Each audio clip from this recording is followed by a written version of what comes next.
Hello my dear students, Gayatri Vidya Mandir उच्च माध्यमिक विद्यालय सांचौर जिला जालौर की ऑनलाइन क्लासेस में आप सभी का एक बार फिर से स्वागत है। प्रिय बच्चों, मैं अनिल कुमार सोनी, कक्षा 9, विषय गणित, अध्याय 9 समांतर चतुर्भुजों और त्रिभुजों के क्षेत्रफल की प्रश्नावली 9.1 के साथ आज आपको हल करा रहा हूं। देखिए बच्चों, 9.1 और 9.2 के 9.1 में एक सवाल है और 9.2 की भी शुरुआत में आज कराऊंगा। बच्चों, इस प्रश्न की शुरुआत करने से पहले मैं फिर दोहराना चाहूंगा कि यदि आपने अभी तक हमारे इस YouTube चैनल को सब्सक्राइब नहीं किया है तो सब्सक्राइब जरूर करें। बच्चों, इस प्रश्नावली का बेसिक्स मैंने आपको कल समझा दिया था बड़े अच्छी तरीके से और आशा करता हूं आपने अच्छी तरह उसको याद कर लिया होगा। बच्चों देखो, कल हमने जो बेसिक सिखाया उसी नियम के आधार, उन्हीं सिद्धांतों के आधार पर यह प्रश्नावली हमारी 9.1 हल होगी। देखो इसमें क्या लिखा है, क्वेश्चन नंबर 1 है, निम्न में से कौन सी आकृतियां एक ही आधार व एक ही समांतर रेखाओं के मध्य स्थित है। ये 6 आकृतियां बनी हुई है। इनमें से हमें उन आकृतियों की पहचान करनी है जो एक ही आधार व एक ही समांतर रेखाओं के मध्य स्थित है। कल हमने आपको बताया था कि एक ही आधार और एक ही समांतर रेखाओं के मध्य कोई आकृति स्थित होती है। कब होती है? कि जब उन दोनों आकृतियों का एक उभयनिष्ठ आधार होना चाहिए तथा उभयनिष्ठ आधार के सम्मुख जो समांतर रेखा है उस पर दोनों आकृतियों के शीर्ष भी होना आवश्यक है। तो आज हम पता करेंगे एक ही आधार व एक ही समांतर रेखाओं के मध्य स्थित कौन कौन सी आकृतियां हैं, उनकी पहचान करनी है। साथ में ऐसी स्थिति में उभयनिष्ठ आधार का नाम हमको लिखना है और दोनों समांतर रेखाओं का नाम भी हमको लिखना है। तो बच्चों देखो, हम अध्ययन करेंगे आकृति नंबर 1 का। ABCD हमारा एक समांतर चतुर्भुज है जिसमें AB समांतर क्या है? CD है, राइट। तो देखो लिखेंगे आकृति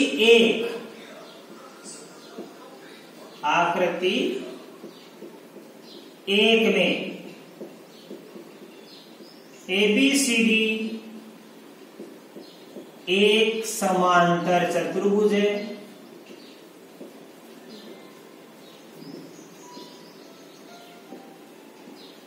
जिसमें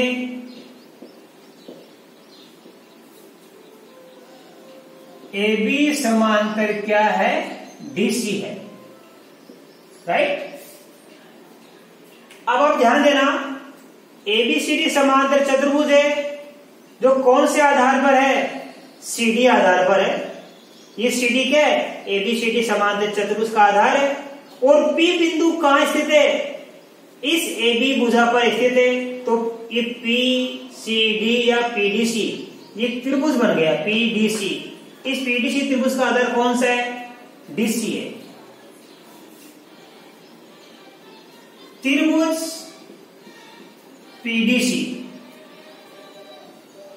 तो देखो, ABCD एक समांतर चतुर्भुज है और PDC हमारा एक त्रिभुज है। ये दोनों आकृतियां इस एक ही आधार CD पर स्थित है। तो इसका आंसर क्या आएगा? आंसर लिखेंगे आकृति 1।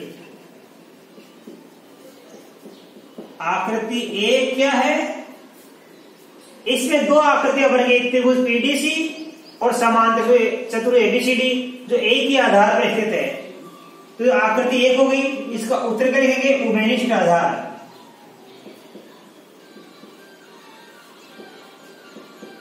उभयनिष्ठ आधार क्या है इसका? CD। और समांतर रेखाएं कौन कौन सी होगी जिनके बीच में ये दोनों आकृतियां बनी है? ये दोनों आकृतियां समांतर रेखाएं कौन कौन सी है? बीसी और एबी, एबी व बीसी, ये इसका आंसर आ गया। तो आकृति एक में एबीसीडी समांतर चतुर्भुज और पीडीसी त्रिभुज, ये एक ही आधार और एक ही समांतर रेखाओं के मध्य स्थित है, जिनका उभयनिष्ठ आधार सीडी है और समांतर रेखाएं कौन कौन सी है? एबी व डीसी है। ये पहले आपको अच्छी तरह समझ आ गया बच्चों। अब देखिए इसका सवाल नंबर, इसका दूसरा अध्ययन करेंगे हम चित्र का। ये एम एन आर एस या एस आर एन एम ये समलंब है और ये पी क्यू आर एस हमारा क्या समांतर चतुर्भुज है। अब देखो यहाँ पे ये एस आर और पी क्यू समांतर है, लेकिन ये एम एन इस पी क्यू पर स्थित नहीं है। इसका मतलब ये दोनों आकृति, ये S R N M P Q R S एक ही आधार और एक ही समांतर रेखाओं के मध्य स्थित नहीं है।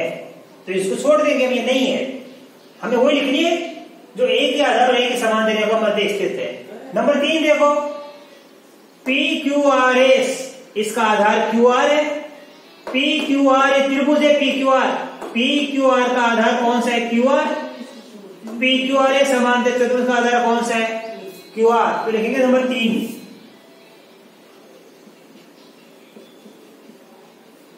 ध्यान देना, आकृति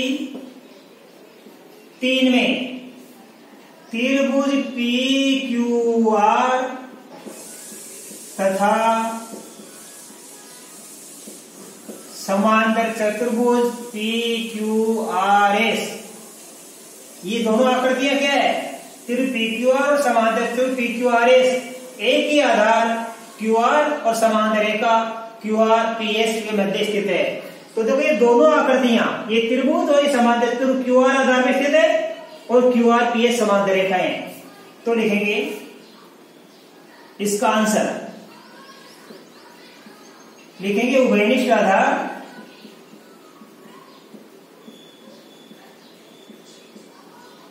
कौन सा इसमें? ये क्यू आर है और समांतर रेखाएं।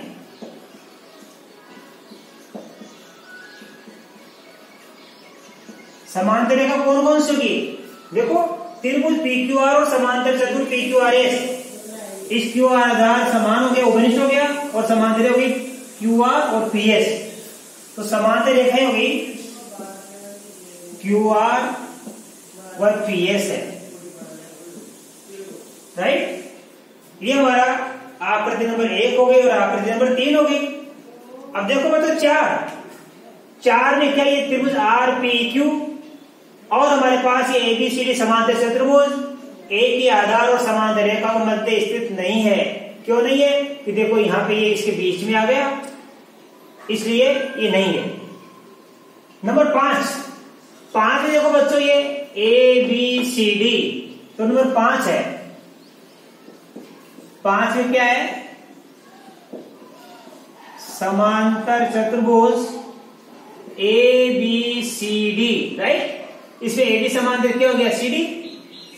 इसी प्रकार देखो आप ध्यान से, वह दूसरा कौन सा है? एक हो गया ए बी सी डी, वो आयत कौन सा बन गया? A P Q D, A P Q D. अब आप ध्यान से देखिए, एक तो बन गया ए बी सी डी हमारा समांतर चतुर्भुज, एक ए पी क्यू डी। इसमें क्या उभयनिष्ठ आधार हो गया? इसका उभयनिष्ठ आधार हो गया, ध्यान देना, ए बी सी डी आ गया। देखो ए पी सी डी और ए पी क्यू डी, तो ये एपी हो गया इसमें, ध्यान देना।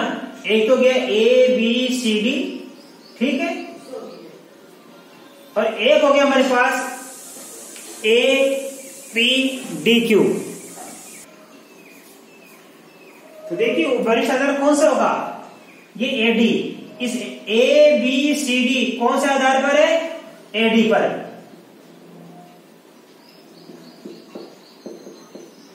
और समांतर रेखाएं कौन सी होगी इसमें? जिनके बीच में दोनों आकृतियां स्थित है, एक तो एडी और एक बीक्यू, एडी व बीक्यू है।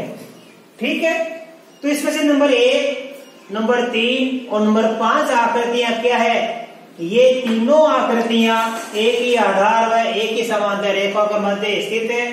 नंबर 6 इसमें नहीं है बच्चों, ये आकृति एक ही आधार व एक ही समांतर रेखा के मध्य स्थित नहीं है। आप इसका एंट्री छोड़ लो, मैं आपको 9.2 के सवाल हल कराऊंगा।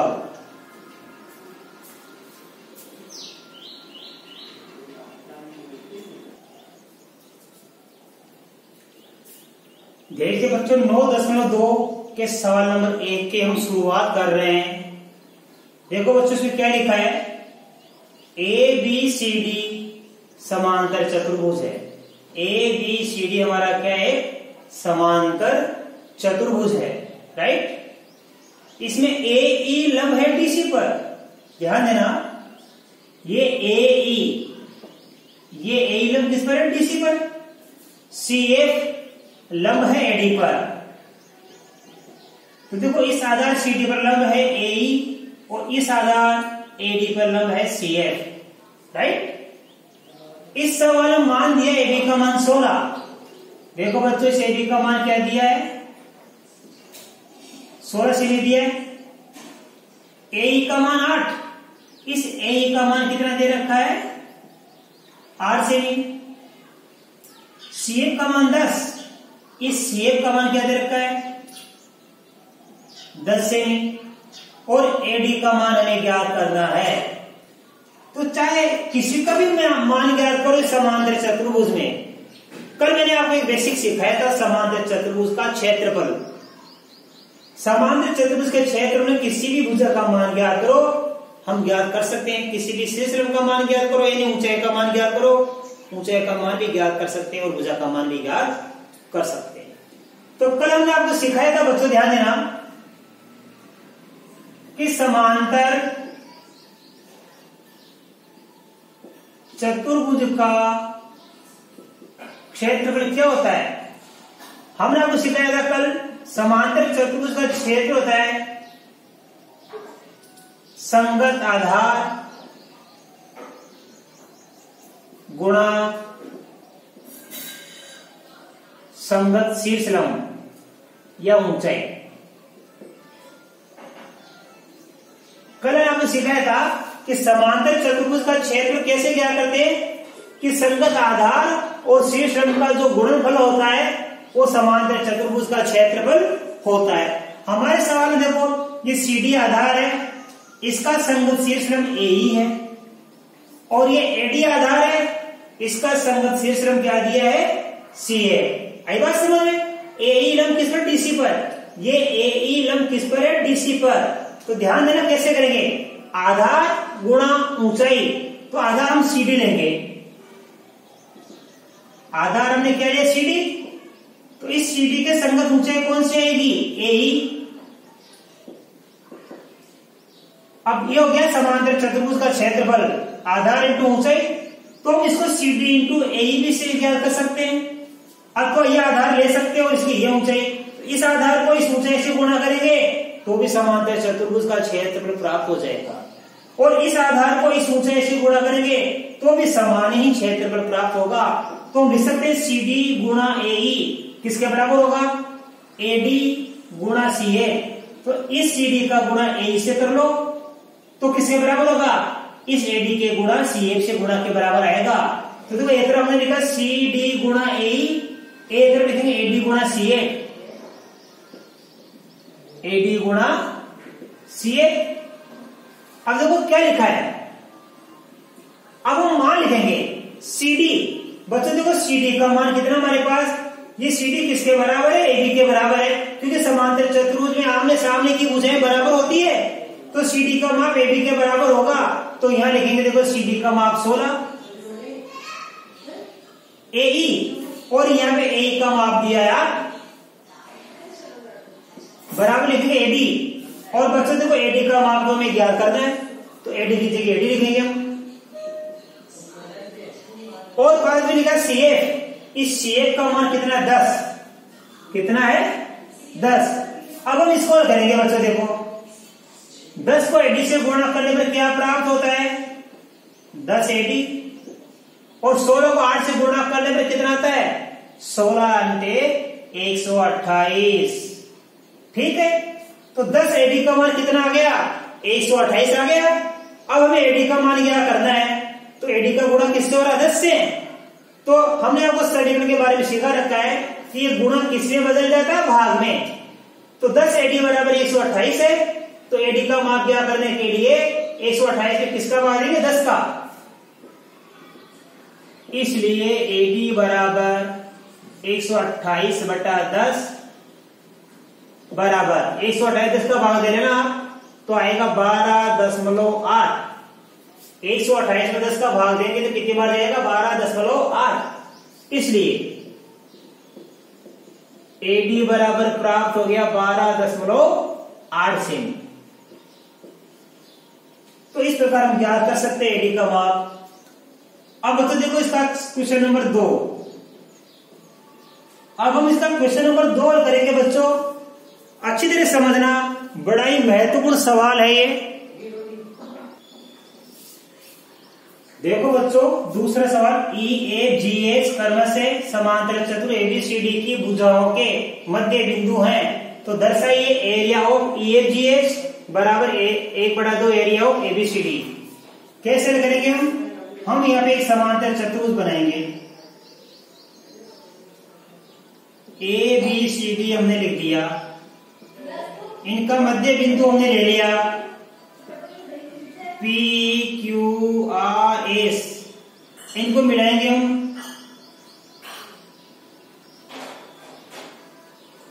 तो क्या बन गया PQRS। ये PQRS का एरिया आप ध्यान देना, EFGH क्या नाम इसका EFGH है,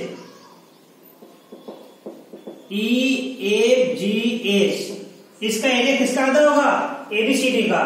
हम क्या करेंगे एक रचना कर देंगे, ठीक है।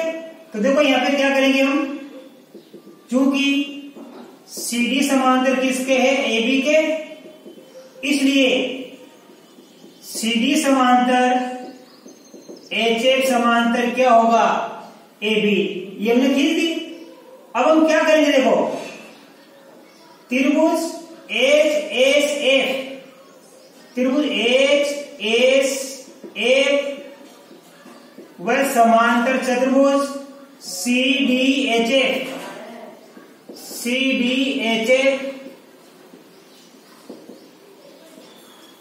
एक ही आधार व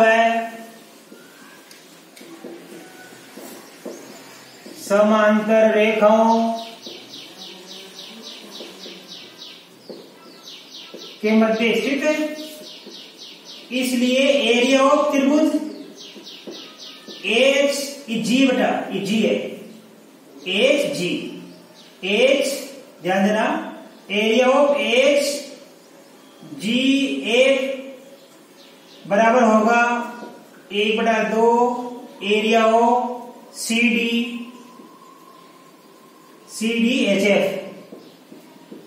ये समीकरण नंबर क्या हो गई हमारी 1 हो गई, ठीक है। इसी प्रकार त्रिभुज कौन सा बना, ये देखो HEF व समांतर चतुर्भुज ABFH,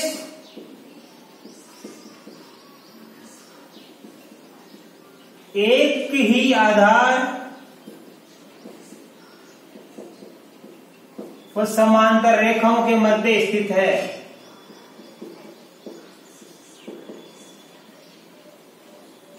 के